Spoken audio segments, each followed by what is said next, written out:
Kepergian Vanessa Angel dan Bibi Ardiansyah memang masih menyisakan duka mendalam bagi keluarga. Belum kering tanah kuburan keduanya, kini pihak keluarga Vanessa dan Bibi diduga berseteru untuk memperebutkan hak asuh Gala Sky Ardiansyah. Selain itu, ayah Vanessa, Dodi Sudrajat meminta agar harta warisan putrinya terpisah dari keluarga Bibi. Sehingga nantinya harta Vanessa Angel bisa terbagi dengan jelas. Hal itu disampaikan dalam video yang diunggah di kanal YouTube Cumi Cumi, Jumat tanggal 19 November tahun 2021.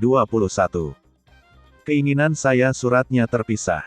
Jadi ahli waris dari pihak Bibi memiliki surat tersendiri.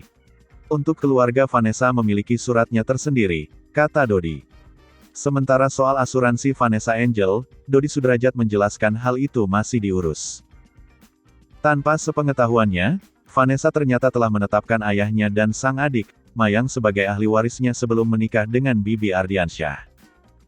Yang diurus ini adalah asuransi sebelum Vanessa menikah dengan Bibi, yang ahli warisnya Mayang sama Dedi, ucap Dodi. Premi sudah dibayar 1 tahun, jadi sudah lunas dari awal, sambungnya.